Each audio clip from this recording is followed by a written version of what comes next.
Salam saudara-saudaraku yang dikasihi Tuhan Yesus dimanapun berada. Senang sekali pada sore hari ini kita bisa berjumpa meskipun melalui virtual. Kita bisa satukan hati kita mengingat peristiwa besar yang Tuhan kerjakan, yaitu melalui peristiwa Natal. Dia datang ke dalam dunia. Natal kita pada sore hari ini mengambil tema nasional, yaitu cinta kasih Kristus yang menggerakkan persaudaraan. Ada dua hal yang perlu mendapatkan perhatian kita. Yang pertama, cinta kasih Kristus. Yang kedua adalah persaudaraan. Saya rasa dua hal ini adalah hal yang paling kita rindukan. Kita merindukan apa yang namanya cinta kasih. Selama kita hidup, kita ingin untuk dikasihi dan dicintai. Tapi saya rasa juga kita mempunyai kerinduan untuk hidup mengasihi dan mencintai orang lain. Kita suka dicintai dan dikasihi, tapi kita juga senang mengasihi dan mencintai orang lain. Maka mencintai untuk menggerakkan persaudaraan itu dua hal yang sangat menarik. Kita semua ingin hidup di dalam satu persaudaraan yang rukun satu dengan yang lain. Persaudaraan yang penuh dengan sukacita dan damai sejahtera. Saya rasa itu yang menjadi sukacita kita. Tema kita ini diusung dari bagian firman Tuhan 1 Petrus pasal yang kedua, pasal yang pertama, ayat 22. Saya akan bacakan ayat 22 dan 23. 1 Petrus 1 ayat 22 dan 23. Demikian firman Tuhan.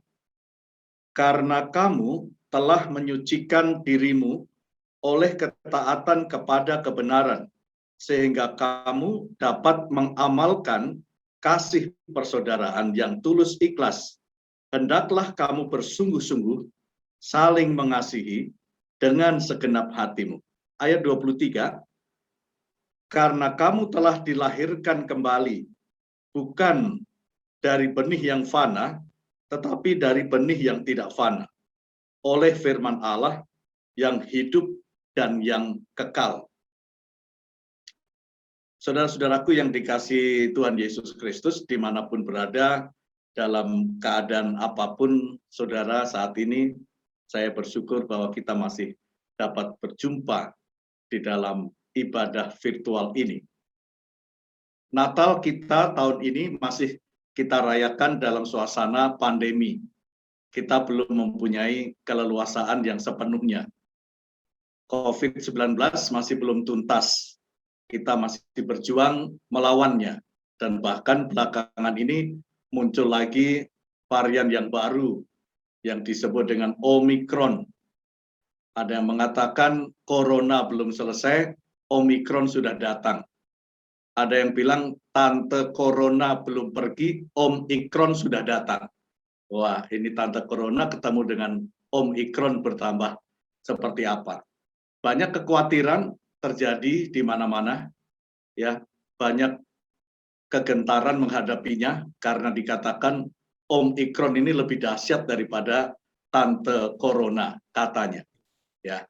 Tetapi bersyukur juga bahwa pemerintah bersama dengan semua masyarakat telah begitu bergotong royong, ya, bersama-sama untuk menaati dan juga menyelesaikan menghadapi corona ini. Sehingga kesadaran masyarakat semakin meningkat, maka persaudaraan itu menjadi salah satu hal yang sangat penting di tengah-tengah menghadapi berbagai macam pandemi.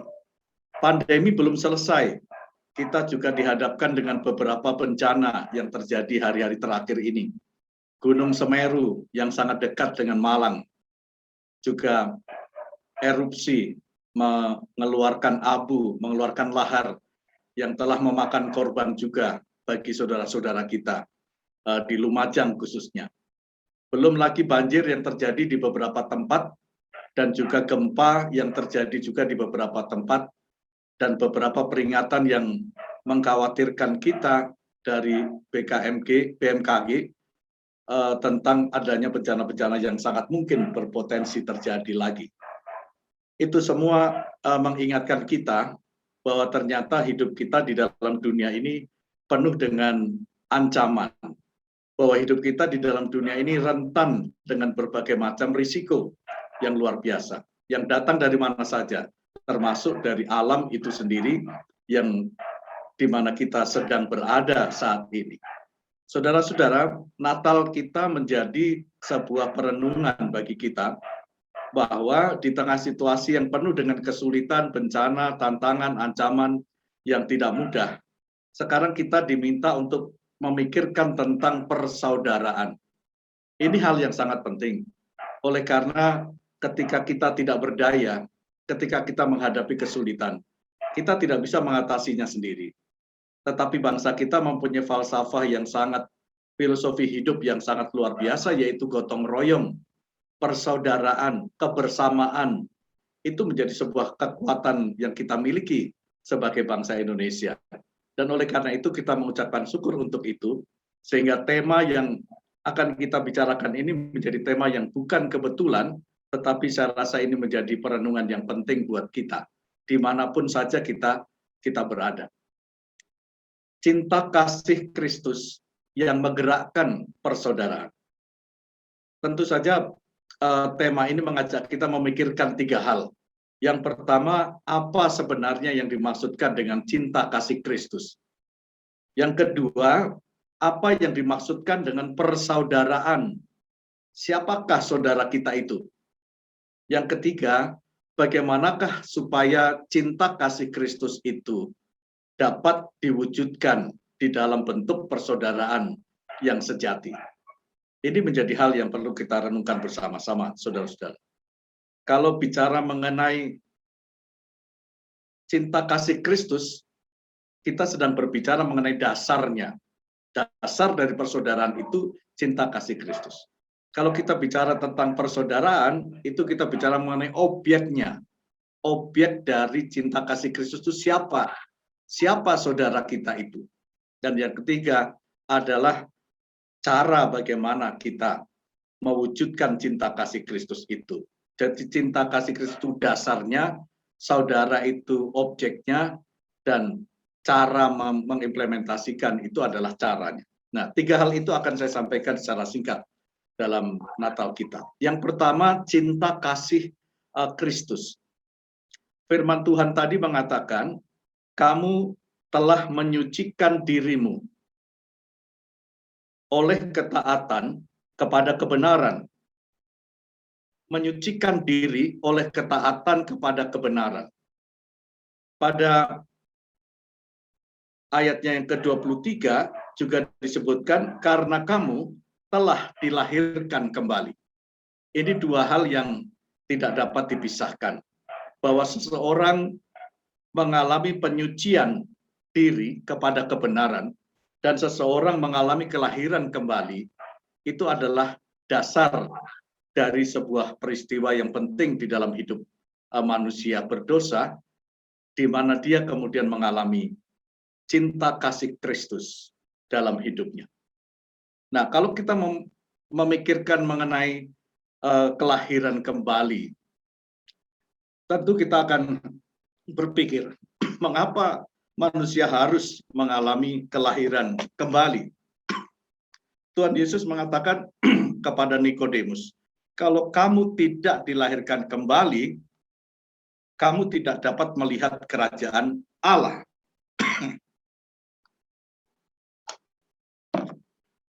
Sehingga begitu pentingnya kelahiran kembali itu ditekankan oleh Tuhan Yesus Kristus. Karena kalau seseorang tidak mengalami kelahiran kembali itu, berarti dia tetap berada di dalam kehidupannya yang penuh dengan dosa, dan dia tidak akan melihat kerajaan surga, dan dia tidak akan masuk ke dalam kerajaan surga.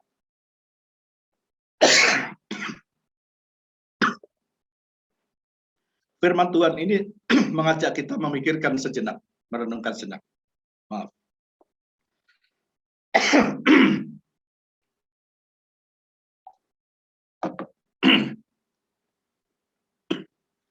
bahwa manusia memerlukan kelahiran kembali oleh karena manusia itu telah hidup di dalam dosa.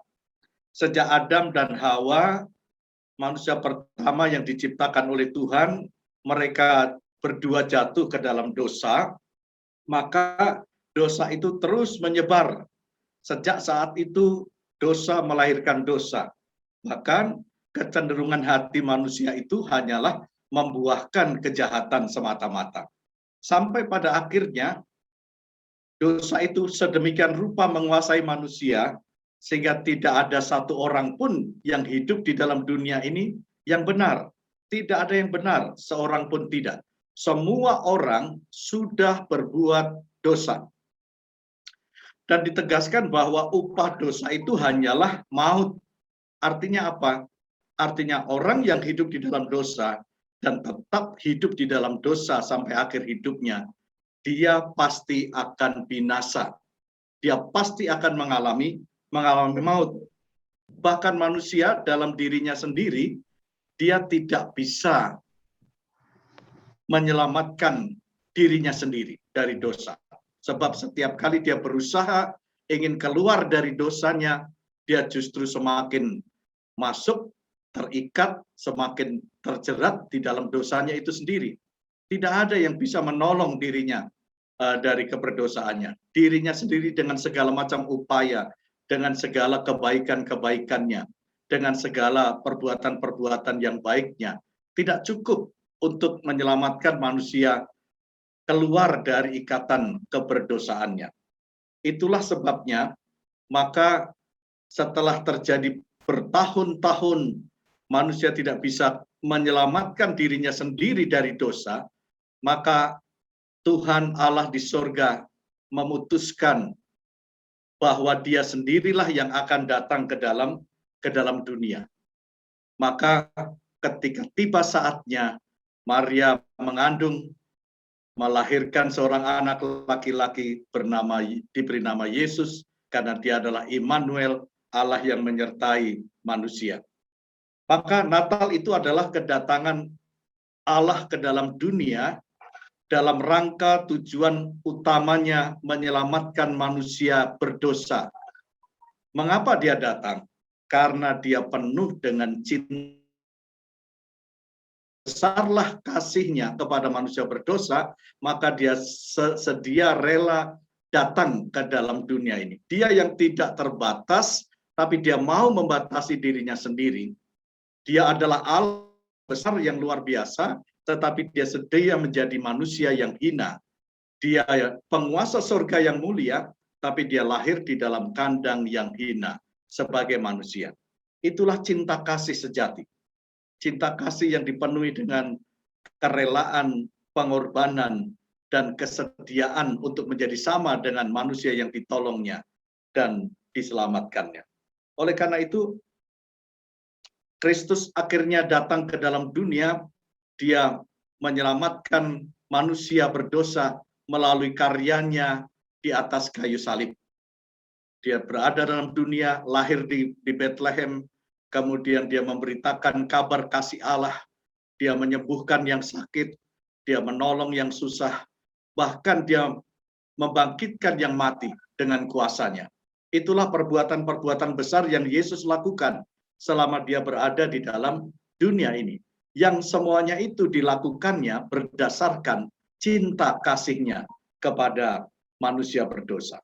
Oleh karena itu, setelah dia mati di atas kayu salib, dikatakan bahwa setiap orang yang memandang salib itu akan mengalami kuasa penebusan. Siapa yang percaya kepada salib Kristus itu, dia akan mengalami pembaharuan di dalam kehidupannya dan mendapatkan jaminan kehidupan yang kekal. Karena barang siapa yang percaya, dia tidak binasa, tetapi dia memperoleh kehidupan yang kekal. Banyak jalan ditawarkan di dalam dunia ini.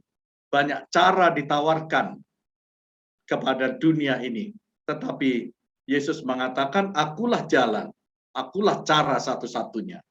Kepada siapa atau barang siapa yang percaya kepadaku, dia tidak binasa, melainkan dia akan beroleh kehidupan yang kekal. Artinya, dia akan mengalami kehidupan yang kekal selama-lamanya, terhindar dari hukuman kekal selama-lamanya.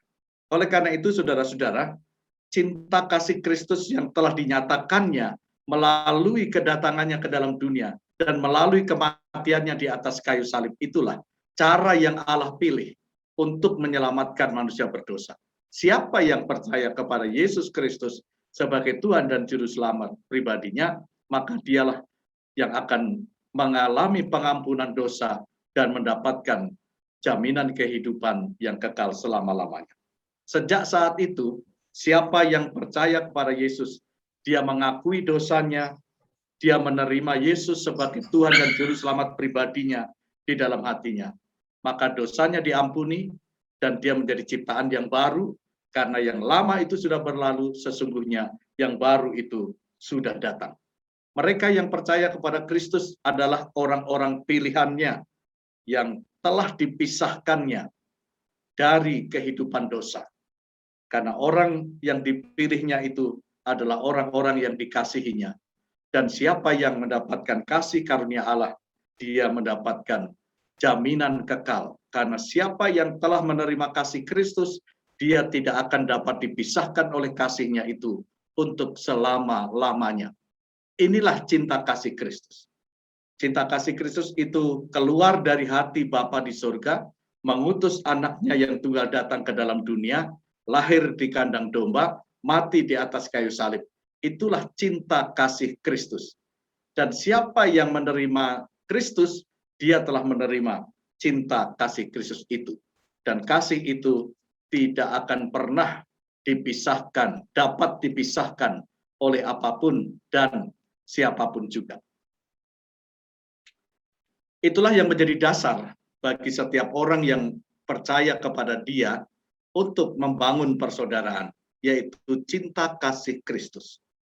Yang kedua, kasih persaudaraan. Amalkan kasih persaudaraan. Setiap orang yang telah mengalami cinta kasih Kristus tidak dapat menahan cintanya kepada sesamanya. Cinta itu begitu kuat, cinta itu begitu aktif, cinta itu tidak dapat dipenjara dalam sangkar emas yang namanya keegoisan. Cinta sejati dari Kristus yang dimiliki oleh seseorang yang sudah percaya kepada Kristus tidak dapat dibelenggu dalam sangkar keakuan kita. Siapa yang sudah sungguh-sungguh menerima Kristus, maka hatinya berkobar-kobar untuk mewujudkan cinta itu dan mengamalkan cinta itu kepada yang lain. Karena cinta itu pasti akan mengalir dengan lembut, menyapa sesamanya.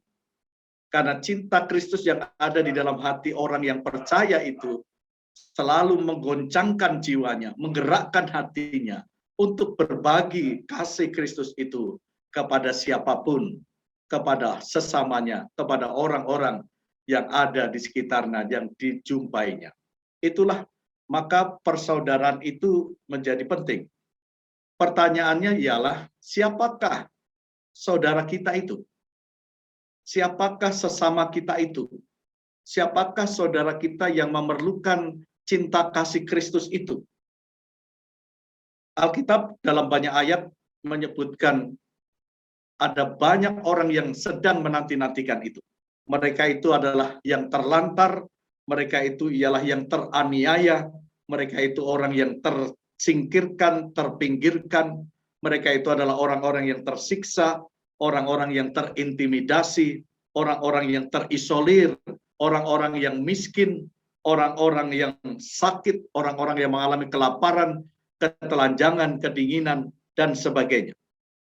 Mereka itulah saudara-saudara. Mereka itulah justru orang-orang yang segera perlu menerima cinta kasih Tuhan melalui setiap orang yang percaya. Maka Rasul Petrus di dalam surat Petrus ini menegaskan bahwa Rasul Petrus ini sedang berbicara dengan orang-orang Kristen, orang-orang percaya yang tersebar di berbagai tempat. Mereka berada di tempat-tempat yang asing itu sebagai pendatang dan sebagai perantau. sebagai pendatang dan sebagai perantau, mereka itu mengalami banyak pencobaan dan banyak sekali penderitaan. Memang di tengah-tengah kehidupan masyarakat yang sangat plural, sangat majemuk, ada banyak potensi-potensi konflik bisa terjadi. Kesulitan ada di mana-mana. Tantangan ada di mana-mana. Ya, tekanan-tekanan ada di mana-mana. Penderitaan ada di mana-mana. Ditambah lagi seperti saya sampaikan di awal tadi, kita sekarang masih hidup dengan ancaman pandemi yang belum selesai. Dengan ancaman bencana-bencana alam yang sedang melanda di berbagai tempat belum selesai. Itu menjadi satu situasi yang membuat hidup kita penuh dengan tantangan. Dan banyak korban sekarang ini sedang bergelimpangan. Mereka hidup di tenda-tenda yang sederhana, mereka kekurangan makanan yang sehat, mereka kurang selimut dan sebagainya. Siapakah sesamamu dan siapakah saudaramu? Mereka itulah saudara-saudara kita. Oleh karena itu, di tengah situasi pandemi, di tengah situasi penuh bencana pada saat ini, mari kita membuka hati kita, melihat saudara-saudara kita yang sedang berada di dalam situasi-situasi yang sulit seperti itu. Merekalah saudara-saudara kita. Merekalah yang sedang menantikan cinta kasih Kristus mengalir dengan hangatnya kepada mereka. Yang ketiga, mengamalkan cinta kasih Kristus bagi persaudaraan. Ini soal cara. Kalau kita sebagai orang yang sudah percaya Yesus, kita sudah mengalami cinta kasih Kristus. Lalu yang kedua, kita juga melihat ada objek di mana banyak saudara-saudara, banyak orang-orang yang sedang mengalami berbagai macam kesulitan-kesulitan di dalam kehidupan. Nah, mereka itulah yang memerlukan jamahan tangan kasih Tuhan. Mereka itulah yang perlu mengalami pertolongan dan kasih sayang Tuhan melalui kita yang percaya kepadanya. Maka dalam surat Petrus ini dikatakan, kamu dapat mengamalkan kasih persaudaraan.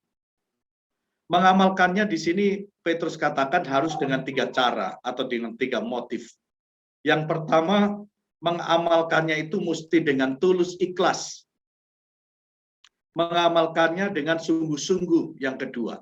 Yang ketiga, mengamalkannya dengan segenap hati. Memang banyak orang bisa melakukan kebaikan-kebaikan bagi orang lain. Banyak orang bisa memberi kepada orang lain karena kelebihannya. Banyak orang bisa memberikan pertolongan dengan banyak motivasinya. Banyak orang dapat mengulurkan tangan, membantu orang lain dengan segala macam tuntutannya.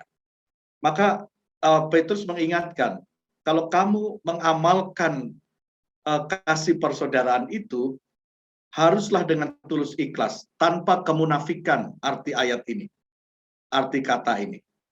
Tanpa motivasi yang salah, tanpa kepura-puraan, itulah tulus ikhlas. Dengan sungguh-sungguh, motivasinya sungguh-sungguh menolong, motivasinya sungguh-sungguh mengangkat orang lain itu keluar dari persoalan-persoalan yang sedang dihadapinya. Itulah motif sungguh-sungguh. Dengan segenap hati, ingin menegaskan bahwa semuanya itu kamu lakukan secara total. Karena inilah sebagaimana Kristus sudah mengasihi saya, maka demikian jugalah saya akan mengasihi orang-orang itu. Sebagaimana Kristus telah memberikan hidupnya, nyawanya, segala-galanya bagi saya karena cintanya kepada saya, maka sekarang saya juga mau membagikan cinta Kristus itu kepada saudara saya, yaitu dia yang sedang sakit, yaitu dia yang sedang teraniaya, yaitu dia yang sedang kedinginan, yaitu dia yang sedang mengalami kemiskinan, kelaparan, dan sebagainya. Oleh karena itu, saudara-saudara, Rasul Petrus menasihatkan supaya di tengah-tengah kehidupan bersama itu, kamu memiliki cara hidup yang baik. Orang Kristen yang berada di mana-mana di tengah situasi sekarang ini, milikilah cara hidup yang baik. Janganlah cara hidup yang arogan, janganlah cara hidup yang sombong, janganlah cara hidup yang merugikan orang lain. tetapi milikilah cara hidup yang baik. Hidup yang baik itu adalah hidup yang menghargai sesamanya. Siapapun dia, apapun sukunya, apapun bahasanya, apapun bangsanya, apapun agamanya. Soal menolong sesama itu tidak dibatasi oleh batasan-batasan suku, batasan-batasan agama. Karena setiap perbuatan baik yang dilakukan dengan tulus ikhlas itu adalah bagi kita, itu adalah ekspresi dari kita menyalurkan cinta kasih Kristus kepada mereka. Petrus juga menasihati dalam suratnya supaya tidak membalas kejahatan dengan kejahatan. Dinasihatkan kalau kamu dicaci maki, kamu jangan membalasnya dengan caci maki. Justru perbuatan yang tidak baik haruslah dibayar atau dikembalikan, dibalas dengan hal yang baik. Itulah cinta Kristus yang diajarkan kepada kita. Dan Kristus sendiri sudah memberikan teladan itu kepada kita. Yesus sendiri selama hidupnya, dia terus-menerus menunjukkan belas kasihan kepada mereka yang terlantar, kepada mereka yang sedang kelaparan, yang sedang kedinginan. Dan Yesus mengatakan mereka itu seperti domba yang kehilangan gembalanya. Seperti domba yang tidak bergembala. Mereka itu adalah orang-orang yang terlantar, orang-orang yang tidak mempunyai kepastian kehidupannya pada masa yang akan datang. Oleh karena itu, Tuhan Yesus mengajarkan kepada kita, apa yang ingin orang lain perbuat bagimu, perbuatlah itu. Jadi jangan hanya menuntut orang lain melakukan yang baik bagi kita, tetapi kita tidak melakukannya. Jika kita menginginkan orang lain berbuat baik kepada kita, perbuatlah baik kepada orang terlebih dahulu. Yesus mengajarkan tidak berpusat kepada orang lain, tetapi Yesus mengajarkan berpusat pada diri kita sendiri. Kebaikan dan kejahatan dimulai dari diri kita sendiri. Jika kita melakukan kebaikan, maka orang lain pun akan melakukan kebaikan. Apa yang ingin orang perbuat bagimu, perbuatlah demikian. Lagi pula Tuhan Yesus juga mengingatkan kita pada sebuah perumpamaan yang besar, ya, bahwa ada orang-orang yang nanti dua kelompok besar orang, yang satu di sebelah kanan raja, yang satu sebelah kiri raja, mereka dipisahkan. Lalu ya raja itu mengatakan, apa yang kau perbuat bagi salah seorang yang paling hina ini, yang kau berbuat bagi salah seorang yang paling hina ini, kamu telah melakukannya bagiku. Ketika aku haus, kamu memberi aku minum. Ketika aku lapar, kamu memberi aku makan. Ketika aku telanjang, engkau memberi aku pakaian. Ketika aku terasing menjadi orang asing, engkau menolong saya. Ketika aku dalam penjara, engkau mengunjungi aku. Saudara-saudara, inilah satu perintah yang sangat jelas bagi kita, bahwa apapun yang kita lakukan kepada orang yang saudara kita, orang lain yang sedang menderita, kita sedang melakukannya bagi Kristus. Oleh karena itu, amalkanlah cinta kasih Kristus itu mewujud di dalam persaudaraan. Cinta Kristuslah yang menjadi lem yang merekatkan kita dengan siapapun. Apabila kita bicara dengan bahasa kasih, apabila kita bertindak berdasarkan cinta kasih, apabila kita menolong orang lain dengan tujuan untuk mengalami cinta kasih Kristus, maka apapun yang kita kerjakan itu sungguh akhirnya memuliakan nama Tuhan. Maka saudara-saudara yang saya kasihi dan Kristus kasihi, pada momentum Natal pada sore hari ini, kita sebenarnya sedang diingatkan, siapapun kita, apakah kita sudah sungguh-sungguh mengalami cinta kasih Kristus. Kasih Kristuslah yang menyelamatkan dunia ini. Karena begitu besar kasihnya kepada dunia ini. Dan karena itu percayalah kepada Tuhan Yesus, karena dialah yang tahu jalan ke surga. Dan siapa yang percaya kepadanya akan dibawanya ke surga. Akulah jalan, kebenaran, dan hidup. Ya, barang siapa yang percaya kepadanya, pasti masuk ke dalam kehidupan yang kekal. Apabila saudara telah menerima Yesus Kristus sebagai Tuhan dan Juru Selamat pribadi saudara, saudara telah memiliki cinta kasih Kristus. Maka cinta itu jangan disimpan di dalam hati kita, tetapi cinta itu pasti akan muncul di dalam kehidupan kita dan dirasakan oleh banyak orang yang ada di sekitar kita. Perkataan-perkataan kita, perbuatan-perbuatan kita, apakah sudah merupakan refleksi dari cinta kasih Kristus di dalam diri kita yang juga harus kita bagikan kepada orang lain. Ada banyak cara, ada banyak kesempatan yang Tuhan berikan. Apalagi di tengah-tengah pandemi ini, ada banyak yang bisa kita kerjakan melalui doa, tapi juga melalui tindakan-tindakan nyata, melalui penguatan, melalui penghiburan, melalui kata-kata yang memotivasi. Kita bisa melakukan kepada siapa saja. Biarlah Natal pada tahun ini menjadi kesempatan yang baik bagi kita untuk kembali menyadari dan memastikan apakah saya sudah menerima Yesus Kristus sebagai Tuhan dan Juru Selamat pribadi saya, supaya olehnya saya diselamatkan. Yang kedua, apakah cinta kasih Kristus yang ada dalam diri saya telah saya refleksikan semaksimal mungkin, sehingga hidup saya tidak egois, tidak hanya mementingkan diri sendiri, melainkan hidup saya akan berguna dan bermanfaat bagi banyak orang, dan mewujudkan cinta kasih Kristus bagi orang lain. Karena ketika kita melakukan itu, kita melakukannya bagi Kristus, bukan bagi manusia saja.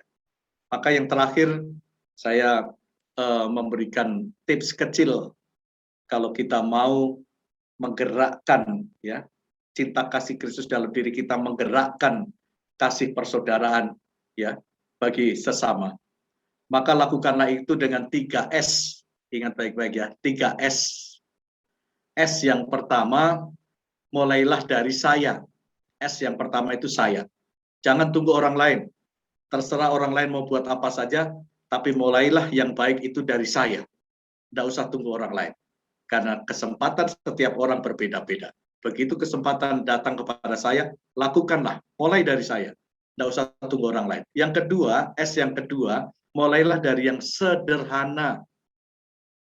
Kebaikan dan cinta Kristus itu tidak hanya diwujudkan melalui hal-hal yang besar, yang hebat, yang heboh, yang kelihatannya muluk-muluk yang luar biasa. Tidak hanya itu. Tapi melalui hal-hal yang kecil, hal-hal yang sederhana, kita bisa merefleksikan cinta kasih Kristus itu kepada saudara-saudara kita. Mungkin hanya dengan sebungkus nasi padang, apabila itu jatuh di tangan yang tepat, dia akan merasakan itu berkat Tuhan yang luar biasa. Meskipun hanya dengan sekian rupiah yang diberikan kepada orang yang paling membutuhkan, itu akan menunjukkan cinta kasih Kristus kepadanya. Jadi mulailah dengan yang sederhana. Yang ketiga, S yang ketiga, mulailah dari sekarang. Jadi mulai dari saya yang sederhana dan sekarang. Sekarang, karena besok belum tentu ada.